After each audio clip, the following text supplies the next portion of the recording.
Beşinci bölük Mustafa'nın yolman cevabiyetinden. Elhamdülillahi Rabbil alemin.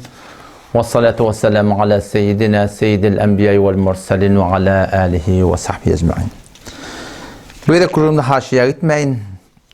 Doğruca şol inim Mustafa'nın yolman şol yolmat haliyenek talan mescide aydan gurrunma. Şu aydan gurrun hakkında bir adamın gurrun bireyin. Şundan ne mi diye şu mescide zirar şu diye. Mescide zirar ne mi oluyor? Manhana ayet-i Kur'an geliyor şahı gurrunda. Şunu inşallah bunu açıklayıp verin. İnşallah innekide de Allah'tan netip etse om şu mescide zirar deyip son sünneye kadar şüphorum kullun nağul billah ehl-i sünnete tertip barakım şüphorum bir marifiyetçe koyacağım inşallah ben 60'tan yaya kurulma diyen akıyım. Bizi bilen şu vehhabi şinasından arasında onşulman gelip bir çetinden inşallah Teala bolluğuna oraya şayet hemen aytıp olmasın inşallah köpüsünü inşallah hemen aytıp verin. Hop Müslüman doğan şol Mustafa'nın inimin gurrunu koyup ver. Sonra menarasına ki mihrabını ayırdılar deydiler. İnni şumat mescid ettiler deydiler. Mener min gavulu bir mescid rar deydiler. Neyme deyip son mescid rarın felsefesi neyme münafıkla geliyor da adamları başsakı ehl-i sünnetten yiyini o ehl-i sünnet ede o. Müslümanlardan dahilik çıkarakan bırdar et yerler. Fetavayı, kulastır fetavanı gördüm. Sonra tarifine neyme diye mescid rar evvela 150 metre diye baktiye. Esliği o değil diye de. Esliği neyme diye Müslümanların mescidine gelip şun arasında tefrada icat etmeden şu gururluğunu rahatlar diye. Aynı şu mevzu. Şeyler paralda pıtak gelmeye, pıtak gelmede ufak varmaya. İnanakı Müslüman da oldum. İnim tarihin aydan gurrunu birlikte eşittik. Mustafa'nın inim tarihi tene bir dost doğrusuna ol bile bir de münafıklık koyup durdum. Yani bu da siz acip bir zat. Bir zat olsa ona siz tekfir et diye diyertiniz. Tekfir edebiliyen. Ona kafir demeklik, müşrik demeklik, ona yani imansız demeklik çok. Tekfir diyerler. Bir zat olsa ondan siz var alıp gelip yani onu tekfir et deyip. Halin ki şıdadın doğru bile özünde et dursunuz. Münafık demeklik. O da haydi münafık. Münafıkın hatarının ağır başı. Yani içeriden kafir, dışarıdan ben Müslüman diyen adam. Çın kafirlerin hakkında Kur'an'ın başında iki ayet indir. Yalandan ben Müslüman diyen adamdan direr beter ki ondan şunun hakkında 18 ayet indir diye. Böyle doğruca la ilahe illallah Muhammed Resulullah deyip duran adamlara, sünnete mutabık ayarların yüdüğünü örtüyen adamlar, başardığına göre sünnete mutabık kocaktı adamlara, naud billah sen gelip şu münafık demekten ilim tarihi sana ve senin akidadaş ahullah hayatı bir neyse nefer olsa men mahlahatını tüdeşi siz hetmin imanını tədelen nikahını da tədelen Müslüman doğun. Ha şoxi görürüm değil. Ağa geliyor zımgada zallı modillik qiyğir ya. Bu diye ne diye zala dedi gomrah dedi. Modil yani gomrah kuranda milleti dininden çıkar ya diye qiyğir ya. Bizim oğlanlarımız da oraya unuttular. Kim bundan da hatarına rağdat ediptir. O ne ediptir? Yani bedgat sünnet ikildi diye. Bedgat sünnet. Bedgat sünnetin ana gurunkularından bilen yanına bile ardamalardan yani. Şu taydan Müslüman doğun inim tarihi Mustafa'nın qarıwdyňa döneyin. Tenike men bir zımgadan şukuruna berip durdan. O tapdan o baň arasynda ahullan olarny şöyle kurs bolda millete bilýär. Kafir diýeniňiz, münafık diýeniňiz, kafirli da gediýär, münafıkda da gediýär, Peygamberin düşmany gediýär diýip siz ahun bola hemmejeňi diýmek, ardyňyzda alanlaňyz we araňyzda siz gelip naud billah şu form milletin arasında var bir marifet etmekten bunu imzali munin qatabır ulaqamır yanlış. Ondan sonra mescide zarar diyenler neyme? Sure-i Tevbe'den 107. ayet barda okuy. وَالَّذ۪ينَ اتَّخَذُوا مَسْجِدًا ضِرَارًا وَكُفْرًا وَتَفْرِيقًا بَيْنَ الْمُؤْمِنِينَ وَإِرْصَادًا لِمَنْ حَارَبَ اللّٰهَ وَرَسُولَهُ مِنْ قَبْلِ وَلَيَحْلِفُنَّ إِنْ أَرَدْنَا إِلَّا الْحُسْنَى Vallahu yeşhedü innahum lekâzibûn. Kurun emanetine. Ne şahit iniptir. Ola bir münafık varmıştı. Ebu Amir nami bir münafık varmıştı.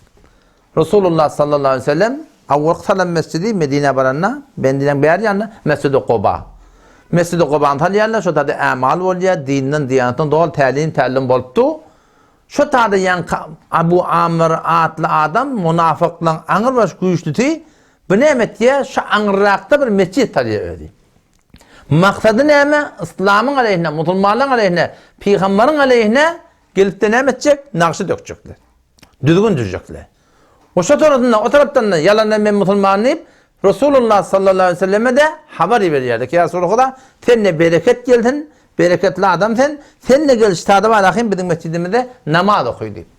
Teyit ettirecek böyle öldürmek. Peygamber Aleyhisselam'dan Allah tarafından haber geliyor Peygamber Aleyhisselam'a. Ki şeyle ondaki namaz ki okuyayım. La takum fihi ebede. Evet o mescide varmalıydın. Hava. O mescide evet var ama o belki şunu nabud etmekliğe, yıkmaklığa, ortlamaklığa Resulullah sallallahu aleyhi ve sellem ne etti? Allah Teala'nın hükmüne ve şu doğrusuna amel etti.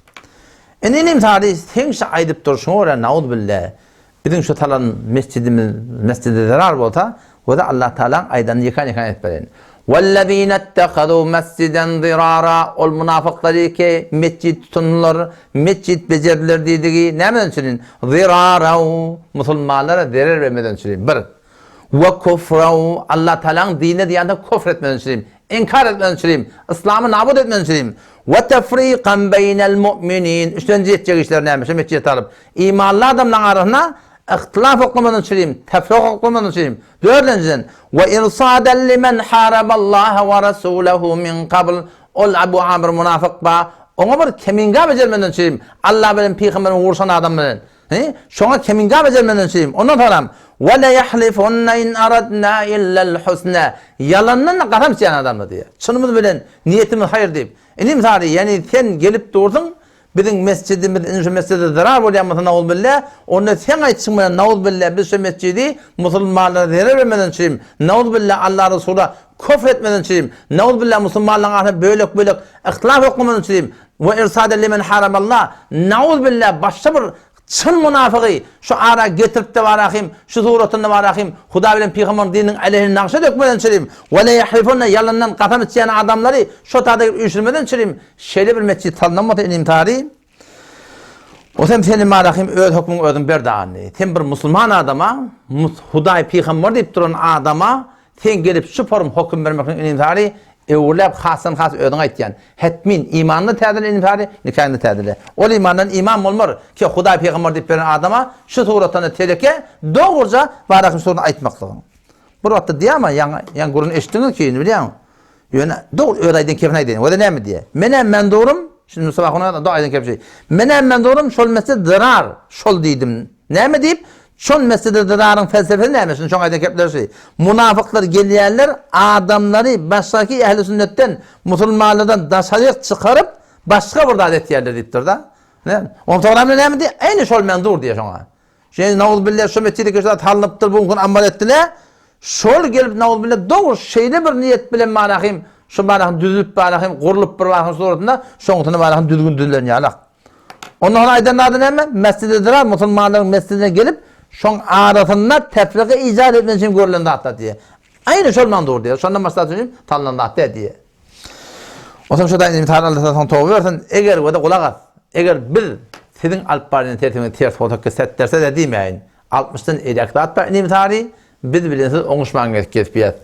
Eğer biz siz bir oңuşman geçpiyat mutakıçından da şeyle siz kulli ehli sünnet vel cemaat hasan has Hanefi mezhep bilen sizin barıp bersiňiz alıp barýan ýoluňyz, aqidanızda, imanınızda ve furuatınız ilim tarihi sizinki muvafık değil. 60'dan 50'e kurdum var.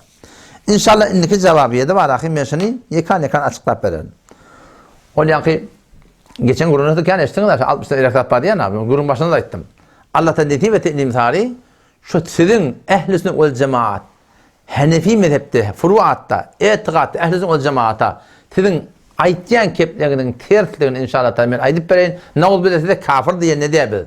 Müşrik diye ne diyebilir naul billah size? Siz bizim Müslüman doğullumuz yöne qıynansak da siz bir hilafı menheci ehl-i sünnet vel cemaat tebessülle yine bıraktı yalınışıp barakayım. Bir sürü yalınışlıklar Müslüman doğun sizin aradan tabılıqlı, gerekli kişinin doğrulamaklığa aytacak kepimin her bir kepimin yerine da. Şimdi kim şurada tanap verin inşallah men. Aytacak kepimin her bir kepimin yerine de inşallah taala men şu mevzun hakkında 2 kat yazın şu pejinizde kanalınızda tarihini kulak koşup belleşeyli vakt koyul tahkik etmektige sizi tahkikinin bir de tahkik etiyat daver 2 olsun dersen bir de olmasın 2 yoksa bir olsun fark etmeyen bana 2 olsa beter koy daver koyulu ortada davere vakt bolsun şu tuğratında mevzuhun belli değil mekanı belli değil bir mekanı aram kepsi gurunuzcu otur söyleyin açılsağa yadart şeyde bir maksada yettik deyip. Açışmadıkta önkeden işimiz de ilarını paylar, şunda mesela çare yok da. İlarını paylar, koy millet kızavet etsin. Çünkü çaremiz yok da o şey etmedik yani. Yok, buna gelecek gelmeyin ilim tarihi. Yan nekiler, orası ödüğüne tapsır yani. Yan nekiler, ayet, edip, ihtiram, tiyili, hürmet, kavu da attır ilim tarihi. Ve kulu linnâsi husna, Kur'an'ın hukmi. Adamlar kavu ettiptir Huday Teala. Ve kul li'ibâdi yekulti ahsen, behterin keba ettiptir Huday Teala. Men bedelime diptir. Men bedelime behterin keba ettiptir. O ne deyip? İnne şeytan yenzağı beynahum. Şeytan ara juda yoklar diye. Ve la tesubbullezî yed'ûne min dûnillah. Botperesi ediptir, adamlar sevmeyen diptir. Size bunku navzuyla musulmanları seviyorsunuz. Musulmanların hakkında maskarabazi doğrulayarsınız. Musulmanların hakkında teleki barakım, yok şekillikleri dağıtıp doğrulaştırıp barakım, teleki film mecerip onu gülüştürüp barakım, maskarabazi doğrulayarsınız. Neyim tarihi? Ödüğünü tavsiyayan, daşçıvını tavsiyayan. Oturuşmana getirin, göz üstüne. Yok oturuşarken mi? Nağda çekmeyin. Edip ihtiram bilen, tiyla bilen, nağda dedin birbirimizi, hiç müşkül yok. Bizim düşünüşümüzde Raşidi doğru dedi. Bizim düşünüşümüzde Vehhabi diyor. Ne edip bilen aydın. İhtiram bilaydın, filan bilaydın. Şoda dikemel et diye, şoda dikemel edip yanına. Onda da şeyle edip ihtiramı gepletem de na'uz billah tuhmet uğrayan biz bolupdur. Tiyli hürmeti bila bolupdur. Gemat demiş. Şunu bir yerden orada doğru biliyam, anlatı doğru. Benim dokun aslında haber yok da dedim. Sen niye ulamalı bilen taraf? Men var sen ulamalı bilen taraf diyenin. Sen ait önce şöyle ne etti dedim. Seyfiye doğulan tarafından çıktı. Men Seyfiye doğulan o zaman icma da dedim. Men onda hadi elimi uzattım dedim. Yarım metre ne var dedim. Hani kitap var dedim. Kaşan ahun tağzir, şu Hudayın benneti kitap yapıptır da, cemaat tebliğe zallı modildi. Gumrah könende deyip kitap yapıptır. O tadan akmad ahun tağzir tağına akılan cemaatinde menberde bir şeref tebliğ edip seviye. Tebliğat ödür etiyerle, anırbaş betteheni, anırbaş ağlı payışa. Bir de bana cevap veremedi. Ne var ya? Bala sıyılalı hormatlı bir falan tağzir ediyordu. Baba ne kadar bir vicdansızlık. Ne kadar bir vicdansızlık. Ağa geliye atıp vermeyin eminli. Geliye ha tarafım karabulan ahunçuluğundan. Sen işmelen o budan kavmalı buları. Siz akmak, bilmem siz nadan, siz düşümsüz. Bunlar muzdur diye kıyılıyor Huday Tekka'nın. Doğruca aydıp dura tebliğiyle diye. Yani, tebliği sürep verirler, takva sürep verirler, yeni burada sürep verirler. At tut diye biliyorum. O biz de sağlığa gittik tebliğe şokuydu. Tebliği gittik tanıyla. Aslında şu Khurasan'ı okuyup gelenin hemen tebliği edip tanıyor. Şunca tebliğ olan ta'alluq ve zahidanlıkla şeyle. Onu şu böyle muzdur diye kıyırıyor. Türkmenin beş öy bilmeyen öyün yıkacak, din tatan, yeni burada eden. O gözüne dönen ne var yukarı bakada. Onu da adını süpermeyin. O da gözüne dönen yani. Sırahatan Yahudi diye. Sahibül beyt edra bima fi. Öyün içinde koyun kavliye. Ama Allah'ın ben bir tanıyat diye. O zaman sonuna vurup fezai mezalik de yayret diye derdi. O zaman bulan hantamaz var ki bil keplemeyiciler. Baba siz ödüğünün önüne geçin. Menni gurrun yok. Men şu anda çelinde hattel imkan başardım oraya ağzı söz sizin hakkında dilime almayacak koruyan doğru. Yok hem sevmekliğe kadar bir de başarmanlarım da yöneş tertip Kur'an'ıydı. Mevlana Mehmet Yusuf rahmetullahi aleyh, ustadı buzurgvarım, Şeyhü'l-Aziz rahmetullahi aleyh, bana ulukan tavsırından kitabım yazdım da, o kitabım yazdım da.